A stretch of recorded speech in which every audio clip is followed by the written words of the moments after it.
दुनिया के बड़े इकोनॉमी में जो देश की इकोनॉमी मानी जाती है वो इंडिया, और उसी के 2024 के जनरल इलेक्शन शुरू हो चुके हैं। इलेक्शन के दौरान लोगों के मन में काफी सवाल होते हैं कि कौन सी पार्टी रूलिंग में होगी, इलेक्शन कैसे रहेंगे, और इन्हीं सब सवालों में रिटेल इन्वेस्टर के मन में भी एक सवाल होता है कि ये इलेक्शन के बाद जो भी सरकार स्थापन होगी उसके बाद कौन से ऐसे स्टॉक्स होंगे जहां पे हम अच्छी इन्वेस्टमेंट अपॉर्चुनिटी पा सकते हैं। अगर करंट इलेक्शन को देखें तो यहाँ पे दो प्रोबेबिलिटी निकल के आ सकती है। एक तो जो सरकार अभी रूलिंग में है वही कंटिन्यू करेगी, या फिर सरकार पूरी तरीके से बदल जाएगी। मार्केट को हमेशा स्टेबिलिटी पसंद है। अगर यही सरकार कंटिन्यू करती है तो फिर कौन से स्टॉक्स या कौन से इन्वेस्टमेंट ऑप्शन हमारे लिए बेहतर हो सकते हैं वो आज के वीडियो में डिस्कस करेंगे।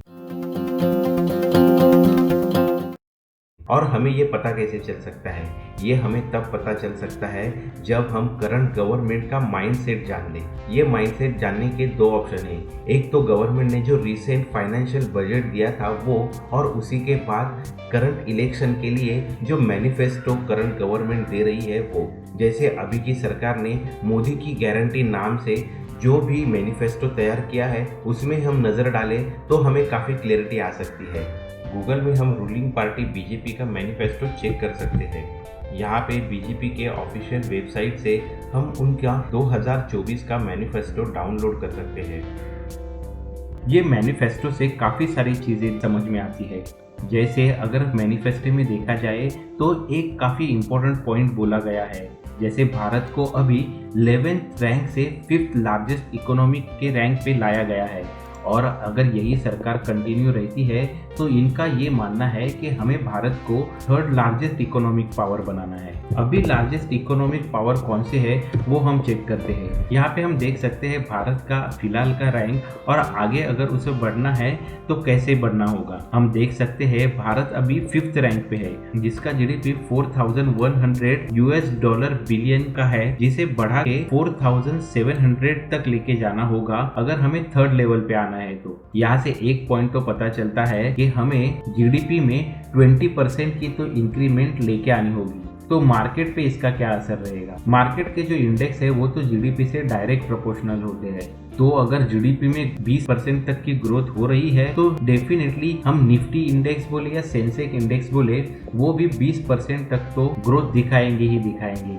यानी अगर हम ज़्यादा दिमाग लगा के इन्वेस्ट ना करें, केवल कोई इंडेक्स फंड भी ले ले या लार्ज कैप म्यूचुअल फंड्स में भी इन्वेस्ट करें तो भी 20% तक की इंक्रीमेंट हमारे इन्वेस्टमेंट में एक्सपेक्ट कर ही सकते हैं। ये तो हो गया एक हाई लेवल। यही मैनिफेस्टो को और डिटेल में देखे तो यही सरकार कंटिन्यू होती है तो कौन से सेक्टर्स पे उनका स्ट्रेस रहेगा वो भी देख सकते हैं। जैसे एग्जांपल के लिए देखें तो यहाँ पे मैन्युफैक्चरिंग हब हमें भारत को बनाना है ऐसा बोला गया है। अगर थोड़ा डिटेल में देखें तो यहाँ पे इलेक्ट्रॉनिक्स, डिफेंस, ऑटोमोबाइल्स ये सेक्शन को प्रमोट किया गया है। तो हो सकता है यही सेक्टर्स में आने वाले समय में इन्वेस्टमेंट भी रहे। तो फिर ये सेक्टर्स में काम करने वाली कंपनीज कौन सी है वो कैसे ढूंढेंगी? तो इसके लिए हम एक काम कर सकते हैं, हम सिंपली यहाँ पे मनी कंट्रोल सेक्टर्स देखते हैं। गूगल का ये रिजल्ट हमें सेक्टर वाइज कंपनीज की डिटेल्स देने में मदद करेगा।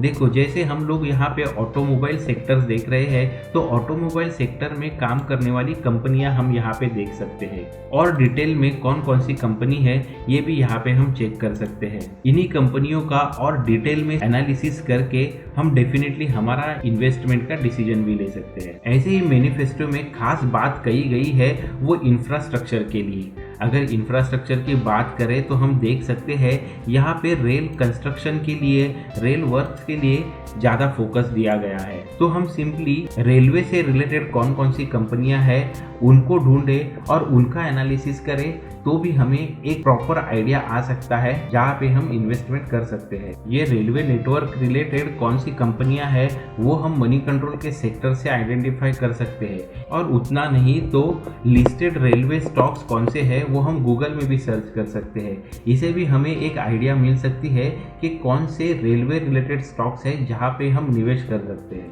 दोस्तों इस तरीके से इलेक्शन के बाद कौन से सेक्टर्स जो परफॉर्म कर सकते हैं वो हम आइडेंटिफाई कर पाएंगे। लेकिन इसका ये मतलब तो नहीं है कि हम अभी सीधे जाके यहाँ पे निवेश करें, लेकिन हम डेफिनेटली हमारे इन्वेस्टमेंट के लिए इलेक्शन के बाद के लिए एक प्लान बना लेंगे, जिससे होगा ये कि जब भी इलेक्शन के एग्जिट पोल्स आए या फिर एक्चुअल रिजल्ट्स आए तभी हम ये सेक्टर्स में निवेश के लिए कॉन्फिडेंटली आगे जा सकते हैं। उम्मीद है आज के वीडियो से आपको ज़रूर कुछ ना कुछ लर्निंग मिली होगी। अगर हाँ तो वीडियो को लाइक करें और ऐसे ही स्टॉक्स और इन्वेस्टमेंट फाइनेंस अपडेट के लिए चैनल को सब्सक्राइब करें।